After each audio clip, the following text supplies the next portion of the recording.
Welcome back to CFO Weekly, where we're talking with financial leaders about how to build efficiency in their teams, create time for strategy, and ultimately get results. With your host, Megan Weiss. Let's jump right in. Today, my guest is Bolanle Williams-Olley. Bolanle is the Chief Financial Officer and part owner at Mancini Duffy, a technology-first design firm based in New York City, where she oversees the firm's financial and operational performance. She has over 12 years of experience working in the AEC industry with a strong background in financial analysis and strategic initiatives. At her core, she thrives on building relationships between finance and management teams to ensure the overall financial success of her projects and her firm. Her clients include American Airlines, Soho House, Brooklyn Nets, Bocaria, Verizon, and NBC Sports Group. She is a dynamic leader within the AEC industry who has been a guest panelist for the American Institute of Architects Women's Leadership Summit, National Organization of Minority Architects 47th Conference, and Mother Honestly Summit. Bolanle is passionate about service and is the founder of several organizations. Before her current position at Mancini, she served 5 years as Senior Project Accountant at Skidmore, Owings & Merrill, and 5 years as project accountant at HLW. She holds a master's in education and social policy from NYU, master's in applied mathematics, and a bachelor's in mathematics from the City University of New York, Hunter College. Bolanle is a board member of the Beverly Willis Architecture Foundation. She is also the author of Build Boldly, Chart Your Unique Career Path and Lead with Courage. She is married with 2 kids and obsessed with throwing fun-themed parties. Bola, thank you very much for being my guest today. Thank you for having me. Yeah, today we're going to be discussing you, your career journey, and your recently published book, Build Boldly, Chart Your Unique Career Path and Lead with Courage. Build Boldly provides a practical playbook to spark bold, courageous action for growth and leadership that inspires others to rise and be their best. And I'm excited to learn from you today, so let's get started. Yeah, I'm looking forward to the conversation. First, let's start with you. If you could tell us a little bit about your career journey and how it is you got to where you are today. Sure. So I'll make this as abridged as possible. I moved to the US in 2002 to come to college, wanting to study computer engineering. And this is like one of my favorite things to share. My first semester, I took I took physics, and it didn't work out. I had a similar experience. Yes, I said computer engineering is not for me. Ended up switching my major to mathematics. Thankfully, my mom was very supportive of that. And then, graduated in 2007 with no internships. So very close to graduation, I started scrambling to look for work. Again, I'm an international student who just moved here. Ended up finding a job listing for a junior project accountant at an architectural firm. And now the connection for me was that I had taken technical drawing in high school. That essentially was the reason why I had applied. I said, I think it would be interesting to work here. I had no idea what a junior project accountant did, but I wanted to, put my application in. Ended up going for the interview, and the interviewer also studied math in school. So that was our connection. We connected on on our majors, and then that one interview was really pivotal for me because, as I mentioned, I didn't do any internships in school. So I was very timid when it came to interviewing because I wasn't sure where I was going to end up or how to translate how my math degree can help me in a job. That interview, I said I was just going to be myself. I was going to, speak to the value that I felt a math degree could bring to work. I was sharing that I was open and willing to learn, and I got the job. That is what has now led me now close to 15 years, career journey within the architecture and interior design industry. So I spent first 5 years at my first job, climbing up the ranks. I moved from junior project accountant to project accountant. Then I switched companies because I thought it was important for me to, learn what project accounting was from a different perspective, right? Because I was sort of getting on-the-job training and building my experience through just being in the industry. It was important for me to see it from a different perspective. So I switched companies and joined Skidmore, Windsor Merrill for another 5 years as senior project accountant, and ended up having my 2 babies there. So I could have very well, remained there because I had stability. I had a job that I was enjoying, and opportunity came knocking. I got a phone call, asking if I was interested in coming to run a finance team at a company. The company's name wasn't shared with me. Well, when I finally spoke to Christian Giordano, who's the president of Mancini Duffy, it was incredible. It was an incredible opportunity for me to join as controller at Mancini. He had just taken over the reins from, prior leadership and was essentially defining a new vision for the company. And he was looking for someone sharp, ready to work, ready to learn, ready to, go along this vision with him.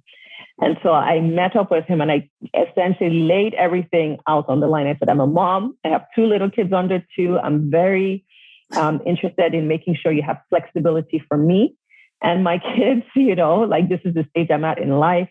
How do we make sure we set me up for success, right? So as a senior project accountant, I was seeing things from a project level, but now I would be stepping into a firm-wide level, right? How do we make sure that I'm successful taking on this new role? Long story short, now almost 5 years ago, I ended up joining Mancini as controller. I took the leap and bet on myself. After a year, I became chief financial officer. And then the following year, I became one of the owners of the company. Wow. And now, we are here in 2022, leading the company now, thankfully out of the pandemic. And it's been incredible. There are lots more other things that have happened along the way, but that essentially is, the career trajectory that has gotten me to this position now. Yeah, that's an incredible journey. And as a mathematics major, did you ever take an accounting class? I think I took one. And I took one, and I don't know if I even did particularly well in it. I also never wanted to be in accounting because my mother was an accountant and I wanted to do something completely different from her. And I laughed. I vividly remember when she visited Mancini when I became controller. And I laughed because my mother was also a financial controller when she worked in corporate, in 9 to 5. And I said, life really does come at you very fast and in full circle. Yeah, that's funny. Accounting is a great choice for a career, for sure. Lots of different paths to be taken. Yes. Even though I didn't do it, I'm grateful that I've ended up here, right? And of course, with a math degree, that's all you're doing now. It's a lot of numbers, right? But what it really helped me do is think strategically, think about how I approach problems, right? Doing something so as tough as mathematics. Yes. You're exercising a lot of brain power. Yeah. And so it has definitely come in handy along the way. So you might have touched on this already, but are there any stories or moves throughout your career that stand out in your mind as turning points? Yes. So yes, I definitely touched on that with, making that decision to cross over into Mancini, because, I was essentially taking on a double promotion, right? I was moving, like I'd mentioned, I was moving from just handling things from a project level to a firm level. And so making sure it was critical for me to make sure that once I took this position, I could hit the ground running, but that I also had the right resources, support system, voice, at the table to make sure that, the opinions or changes or initiatives that I wanted to implement happened, right? So that interview was critical. And why I say it was critical also is because I had a leader on the other side who was interviewing me, who was open to this to this person asking all these questions during an interview. I think it's not as usual, right? Usually, if you're trying to get a job, you're not talking about your weaknesses, right? Or that's that famous question: what do you think you can improve on? No, I literally laid it all out, and so that was a turning point because it now allowed me accelerate my career. Right. I feel like I had exponential growth, as I mentioned, moving up to CFO in a year. And then, of course, being part owner the following year. That for me is a story that will always stand out. Yeah, you mentioned that it's not common for someone to lay it all out there, but I do think that that's beneficial. I think interviewing should be a two-way street in order to find a good fit for both you and the company that you're interviewing with. Yes, I encourage people now to begin to speak up a bit more in the interview process. It sets expectations, right? Especially if you have good talent you're interviewing. If you notice somebody's an A player, that means when they join your company, they're most likely going to need the right support system to move them to an A+ player, right? So you don't want to lose out on somebody that could really bring value to your organization if in the interview it's all, stiff, you're not exploring all the different parts work-wise, work-life balance, you need to be looking at all these things from the get-go so that both parties completely understand what they're getting into once you start the company. And I will say, I acknowledge that it was a bit easier for me to, say all those things because I was moving into a leadership position. So a firm alignment was really critical for me. But I will say that I noticed a bit of that in me when I was interviewing for my first job. So I don't know. I think I've always been on that side where, I'm like, okay, if this is meant for me, let's make sure we show up as our true selves and just be yourself in the interview. And let's talk about Mancini Duffy and what it is that they do. Yeah, sure. So at Mancini, we're an architectural and interior design firm. Mancini is actually 100-plus-year-old organization, which is, for me, something special, to be a part of an organization that has existed this long. We do a range of projects, corporate, financial services, aviation, restaurants. We're able to really come, to our clients with an entrepreneurial spirit, making sure that we bring their vision and these projects that they want to do, bringing it to life. One of the things that we've really been doing over the last few years, though, is really thinking about how we can use technology to help improve our design process, help improve how we deliver projects to our clients, and also just, challenge the profession, challenge our peers. And so at Mancini, we like to call ourselves a technology-first design firm because we're thinking, top to bottom, how technology can help us improve overall. So we have something that we've developed called the Design Lab.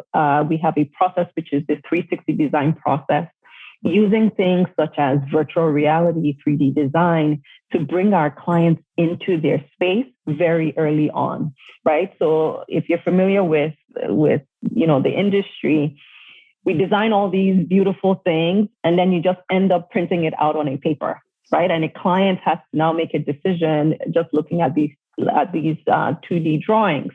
However, we've noticed that once we put them in their space, it's almost like design thinking on speed, right? So they're able to see things that they wouldn't have been able to visualize till either when the project was being built. And so it helps them just make their decisions better. It's also a value add for the clients because, one, from a financial perspective, there are things that you notice when you're in your VR space that you would, like I mentioned, you won't notice until you're building, and that costs you money, right? And so over the last 3-4 years, even in COVID, we've had the opportunity to pivot, to keep on innovating in the Design Lab. and our clients are enjoying it. We're bringing more and more clients on board, and it's been incredible for me to see. So that to me is part of why I decided to, become part of one of the owners, because the future for us and what we're trying to do is really exciting. And I definitely want to be a part of it just to see how it unfolds. Yeah, technology can do amazing things these days. It's incredible how far it's come in the last 10 or 20 years. I'm telling you, even myself, when I step into that lab, I tell you, I step in today and what I saw 2 weeks ago has probably evolved, right? Because they're constantly pushing and challenging themselves. Or a client can come in and say, hey, can I change the material in this space? And they say, okay, they write it down. So we have developers in-house that help us develop these tools that we're using. And then I can go back in there today and it's completely different. They've progressed even further. Yeah, so it's a hockey stick. Yep. It's very exciting to be a part of, to see. It's great for our employees because it challenges them to think differently. Yeah, it sounds like an exciting place to be working. Yes. So what are your proudest achievements since joining Mancini Duffy 5 years ago? Yeah, so let me start with, I was thinking about this. Let me start with my most recent achievement that I'm really proud of, which is leading an organization through a global pandemic. We are not out of it yet, but I think, March, I think we can all play back. If you're listening in the US, you can all play back to March 2020 and how we all felt then. And, you really have to think as a leadership team, one, how do we get our people, one, from an emotional standpoint, clients, project standpoint, how do we get us through this period? And here we are now about to hit 2 years, right? It's 2022 and we are on the other side, right? So I'm really proud to have been able with my partners to just lead our company through this difficult period for us all. The other exciting achievements, I personally for me, of course, would want to be making CFO. I believe I was 32. Wow. And my daughter said to me, she said, wait, are you like the boss now at your company? And, for a little, then she probably was, so she's 8. So she was like 5. And for her to kind of understand that was special to me because, children don't really care about your work titles. They just, when they see you, they see mom. Yeah. So yes, so definitely, these two that I've mentioned are two things I'm really proud of. And Mancini is very diverse. From what I understand, 51% of the firm is female, which is nearly twice the industry norm. So as someone who's passionate about creating spaces for women within this industry, what does this mean to you? This for me means everything, right? So I think about my experience coming up in the industry and, looking at the folks that I worked with, folks who were in leadership, right? When I was coming up, you didn't see a lot of female leaders, right? You didn't see female leaders either pulling you up, encouraging, mentoring, championing you. And for me, being here and having this percentage at the organization is very critical because it's representation, right?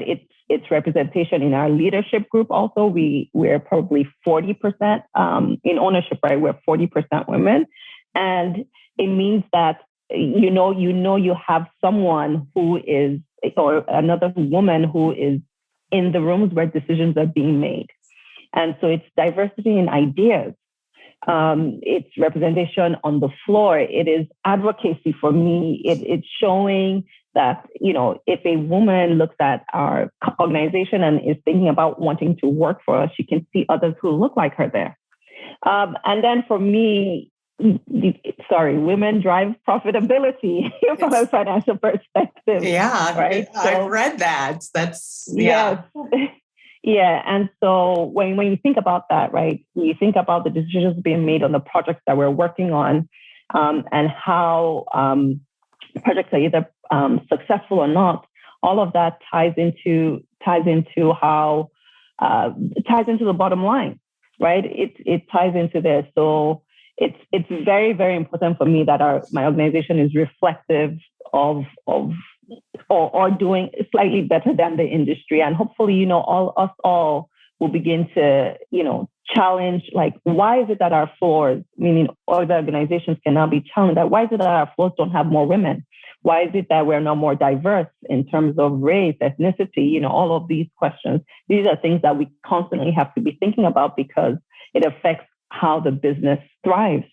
Yeah, I've read articles and that there's so many benefits to having women in the workplace and in roles that are leadership. Yeah, yes, 100%. I say this, some people might not think this is a big deal, but as a mother, being part of leadership, I'm able to, this is an example I'll give. So I think we were trying to decide where the mother's room should be in our office. And my male colleagues had said, oh yeah, let's just put it in this room that is directly across the floor. And I'm like, guys, we can't do that. A new mom returning to the office needs privacy, needs space, right? Some people don't think this might not be a big deal, but it is a big deal.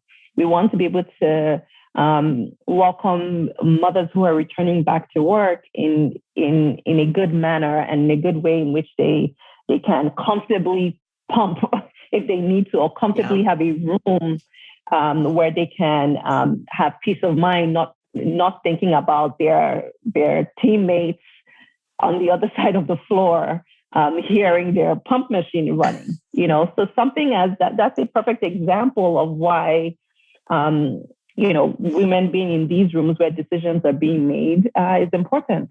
So last month you posted on your LinkedIn that as a business leader and also the person accountable for the financial success of your company, 2021 pushed the heck out of me. So in those challenging times, what did you discover? Mostly, what did you discover about yourself? Yeah, so I'm usually one who prioritizes, my emotional well-being. I think it is essentially critical being in the role that I'm at, that, I have clarity in mind, clarity in thinking. And I think when we entered into 2021, again, I think maybe some of us had false expectations that we would probably be through the pandemic by summer at least, right? And as the months started going by, of course, the different waves started coming, and things didn't look as great, right? And so emotional well-being is critical. I say that it's something that you don't want to, ignore. That's one of the things that I realized that I had to constantly make space for, because it affected how I showed up. It affected how I made decisions at the organization. It affected how, if I wasn't emotionally clear, it would affect all these things that are critical to how the business is performing, or was performing through 2021. And so that's one of the things I learned, that I couldn't take that for granted. And for me, part of the ways in which I make sure that my emotional well-being is in good standing is by working out, right? So I made sure that I didn't skip my workouts. I made sure that I was plugged into whatever kept me sane. Yep. Just to navigate through it. Outside of that, though, when you think about the business, I started just rethinking all the scenario planning that we had done, right? Thinking about what is it that we need to do in the immediate. What do we need to do short term? What do we need to do long term? How do we begin to prioritize the different decisions that we needed to make sure that we made it through the year? How are we making the tough decisions that, either be it from a client side, like how are we making sure that we're collecting on our projects? How are we making sure that we're delivering what our clients' expectations and needs are? So all of these different things were ways in which, were things that I was constantly having to think about, and so breaking them down into smaller bits, smaller timelines helped myself, helped our leadership group get through 2021. So that's what I mean by push the heck out of me, right? So I really had to apply myself even more just to get us through the year. I was exhausted though by the end of the year. Yeah. I wouldn't lie.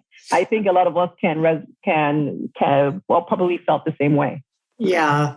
To your point about emotional well-being, I recently, it was a while ago, a few months ago, I read an article that said that human beings can cope as long as there's an end in sight. If they can feel like there's, a light at the end of the tunnel, they're way better at coping than when it feels like there's just no end in sight. No end. So it's been challenging.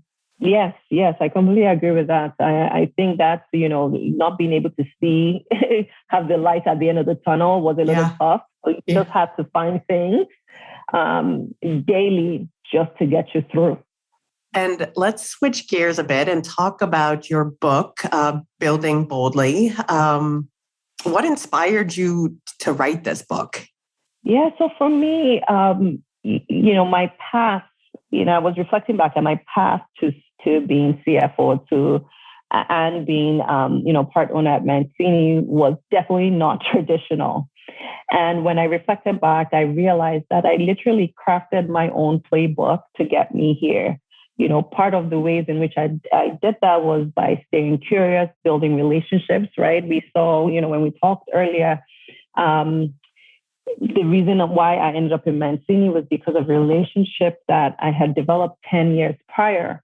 And so the inspiration behind it was really to challenge individuals and leaders who are intentionally ready to change their path and ready to change the path for others within their organizations to craft their own playbooks, right?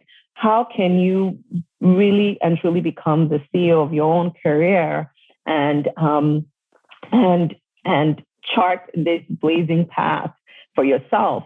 And so the idea behind it is, sharing through themes that arose over this now 15 years that I've been working, sharing through the themes. Sorry, give me a second. You still good? Yeah, sure. Just So just cut that out. I'll take it over. Yep. Okay. Yeah. So sharing through themes that arose throughout my career journey, I realized that moments where I really grew were moments where I was bold, right? And so that's where the idea of build boldly comes from, right? Really leaning into the bold side of yourself, and you will see growth. You will see changes that will happen for you in a good way in your career. Yeah, I think that it's very hard for a lot of people to be bold, but it's definitely important as a leader, particularly as a leader, to be bold. Yes, I completely agree. You have to define what leading boldly looks to you, and that's where the bold framework that I share in the book. You have to lean into that to nurture and retain the right people that you want to work in your organization. You can't retain people if you're not challenging the status quo, if you're not thinking about connecting to them, if you're not being a vulnerable leader. It's especially this, like we said, this past 2 years that we've experienced, you have to be vulnerable. People have to be able to connect with you. I read this thing that says, people follow leaders who are real than leaders who are perfect, right? And I think that because we spend so much time together at work, this idea of leading your people boldly is critical to the success of your team, your company, and yourself. And what advice would you give to aspiring CFOs who are looking to become bold leaders? Yeah, so one, I would say, let me share a little bit about the acronym BOLD, right? Yeah. So the B is be yourself. And what I mean by that is, who are you as a leader? Who are you as yourself? How are you showing up in your organization? Are you hiding parts of yourself, or are you really expressing who you are? Be yourself, and you will see your people follow you more, and there will be buy-in. There'll be buy-in from your people because they can see a leader who they can connect with. The O in bold is opening your mind to new definitions and opportunities, right? And so really critically looking at ways in which the organization has been run, and what new definitions can you put in place? What new opportunities can you afford for the folks within your organizations? One, either to develop them, two, to push them into positions of growth. How can you open your own mind to opportunities that can help propel your organization into success, right? So really begin to think about what are the things that we've defined, and are they really working for us or not? And if they're not, how can we change it? L is lift others. Throughout my career, I'm always constantly thinking about, one, how can I give back? If I learn something, how can I pour into the next person? And so this concept of lifting others is an opportunity for you, one, to either mentor people, champion people, think about ways in which you can help them grow in their career. And it's critical to the success of your organization. When you even think about promotions, moving people up, if you're not lifting people up in your organization, you're going to be caught in the weeds all the time, right? So think about making room for people to move up and be lifted. And the D is don't wait, do it now, right? So what is it that you want to do? What are the changes that you can make, be it immediate, be it in the short term, that can help make your organization different, right? So don't wait for the perfect time. There is no perfect time. Begin to think about these changes that you want to implement and run with it. And so that's how I think, that's how I lead boldly. That's how I think other CFOs can lead boldly. But really think about what you want to be known for as a leader, and begin to work towards that. Begin to define that and do it boldly. Once you've fleshed it out, do it boldly without fear, and you will definitely see changes coming through. Yeah, I love that acronym. Those are all awesome attributes of an amazing leader. Yes. So you wrote in your book that, and this is an interesting point to me, but when my leadership team and I make decisions based on both the data and our guts, they usually pan out. However, when we make decisions based on just the data, we're missing an important element of decision making. So as a CFO, how do you balance both the data and gut feelings, which, as a CFO, you've gotten all that experience and that's what you're being paid for. So how do you balance those two when you're making decisions? Yeah, so for me, when I think about that, I think the first thing that you have to think about is context, right? What is the context in which, we're making decisions with both the data and our guts? And when I say guts, I mean really understanding the qualitative part, right? So the data gives us the quantitative, but you need to understand what the story is behind the decisions that you want to make. So really and truly understanding that context. One, what is the risk, right? So is it when you say, you're going based off of gut feeling, is it when it comes to a new hire? I was a gut decision, right? On paper, I probably wouldn't have been given the opportunity to. But, having that interview and the leader, Christian, really just connecting with me, and we talked everything out.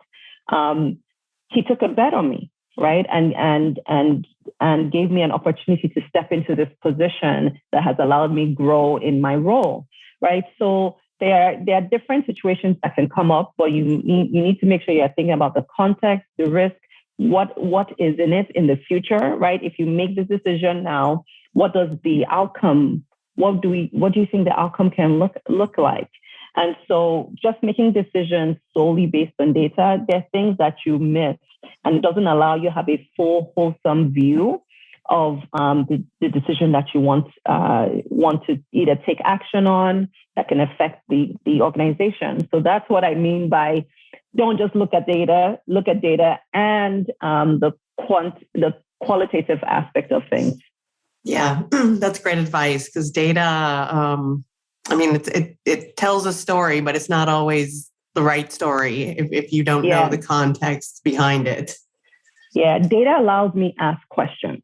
That's the power of data. It allows you to ask questions that then forces people to really think about everything else behind the decisions that you want to make.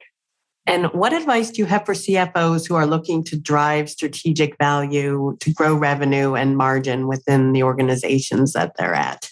The first thing I will say is, one, make sure you understand your industry and your business through and through, right? So you're not just in your office or wherever with your team, just crunching numbers. If you don't understand how your business works, you're not going to be able to drive revenue, right?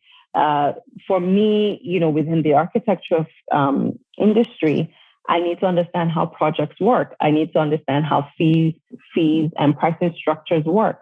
If I don't understand that, I can't advise our leadership group when it comes to new clients we're trying to bring on, right? How do I make sure that my team is set up to work really well and closely with the project managers to make sure that we are headed for profitability on the projects that they're working on? If I don't understand what the different phases mean and like how they affect fee, how they affect profitability, how they affect how we bring new staff to work on the projects on, I'm not going to be able to grow revenue. Then really take a look and see what is working, what industries are working, what project team makeup is working. What are the key drivers that are making us see revenue growth?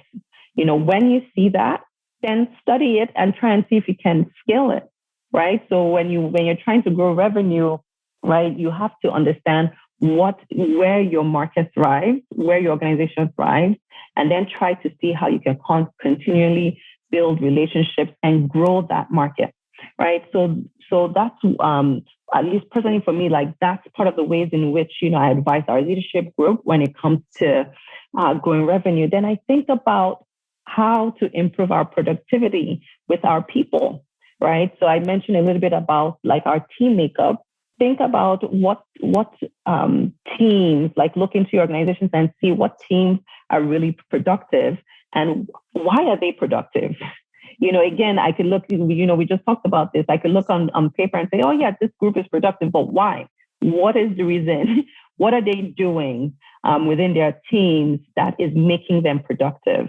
Then when you do that, you're able to reduce, expenses or reduce like the effort it takes to grow revenue, to increase your margin, right? So, and then lastly for me, I would say, think about your people.